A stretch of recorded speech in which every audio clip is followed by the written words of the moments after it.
Welcome back to the second video in this year's writemas series. Writemas is a vlogmas, bookmas kind of situation here on this channel. Here is the announcement video. I do upload, or do my best to upload every 3 days just to keep that balance.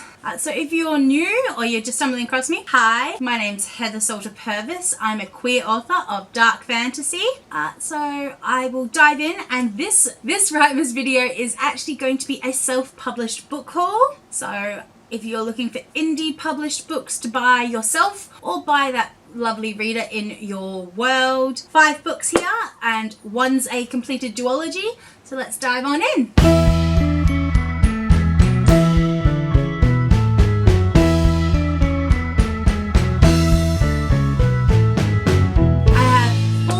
Australian authors.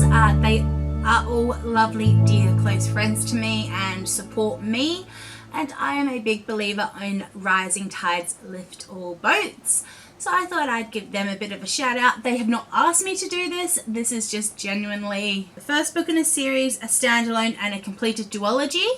This one, the first one we'll talk about, is a standalone, and that is Spirit Talker by Rebecca Laffar-Smith. This is a heartwarming coming-of-age story brimming with potent themes of mental illness, mental health, friendship, and belief.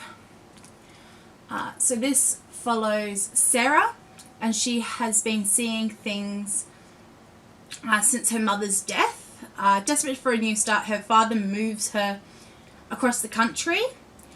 In between the new therapist and new friends in school and a handsome boy next door, Sarah tries to feel normal, but normal doesn't quite work for her when she is visited nightly by a 17th century poet and haunting melodies of a child guitarist.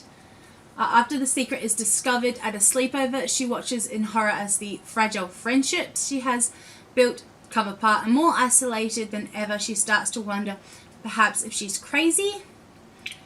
When a boy finds her falling in a battle against his own darkness, Sarah can't sit idle. So this is a stunning also cover. So this is a young adult, contemporary, coming of age, paranormal. And then I have Ella Wild, who you have seen on this channel a couple of times. I'll pop some live streams she's been in with us. This is her first book in a duology, a trilogy, called the Silverhorn Trilogy. The first book is Silverhorn, where we follow Silver, who is a unicorn princess, and she falls in love with the enemy of her people. So it's a bit of a Romeo and Juliet forbidden romance series. They are unicorn and Pegasus shifters, and the blurb reads, as future queen of all unicorns in the Emerald Rail, Princess Silverlight did her best to take her role seriously, learning not only about her own race, but about the threat of the mortal enemy, the Pegasi. It was until Spring Fest her parents took advantage of the annual celebration for new life to organize a competition for all, insisting that she take the stallion who gained the most points as her mate shifted into human form to attend the party. Silver finds herself drawn to a handsome hunter with sparkling chocolate brown eyes and an ever-present smirk. But what happened about the mysterious earthly stallion that dances with her under the moonlight offers her friendship, but entwined by his pine-scented coat and enigmatic appearance.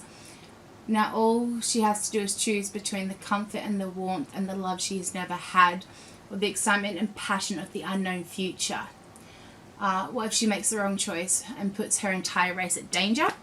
So that is a young adult unicorn shifter romance. The next two I have are a completed duology. This is new adult, and it's Greek Roman mythology inspired, and that is the Immortal Deities duology by Natty Kate Mason. So you have book 1, which is the Goddess of Blood and Bone, and then book 2 is the Gods of War and Darkness.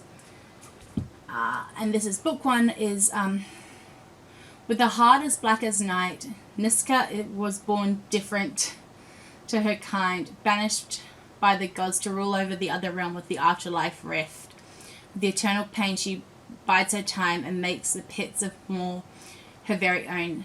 In this dark place, free from the morals and constraints, Agnes, a former princess, is delegated to the harem of handmaidens, faced with the choice of fulfilling the Queen of the Moor's very sinful desires and enduring the entirety of her pain. She does what she must to survive, yearning for freedom.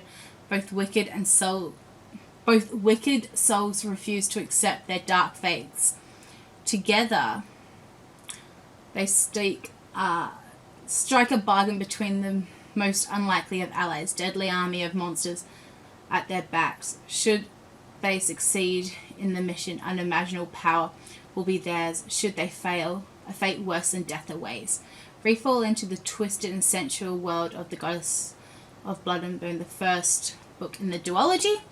If you are following along with the Double Trouble Book Club, which is one book club I started in November, here is the announcement video. Consider picking these up because they are the January and February picks, because I am into dark fantasy duologies. And then finally, I have an amazing queer fantasy that has by a Canadian self-published author, and that is The Incarnation of Shadow and Light by S.A. Christensen. So, in the kingdom of Viskel, only a handful of people are known as incarnate, can use magic, equally feared and respected. They are revered as saints and indulged like gods, but the sudden death of the rulers unleashes the power struggle between 4 incarnates, all seeking power to fulfill their desires. Gabriel, a charismatic socialite who takes darker paths to avoid slipping back into powerfulness. Zoe, the daughter of the disgraced merchant, determined to carve a new path for her life. Nichols, an exiled prince trying to escape the ghost of his past. And Silja, a assassin who will stop at nothing till she sees the adornation she has always been denied. Infighting and betrayal runs rampant as each becomes worse than the problems of the order to solve.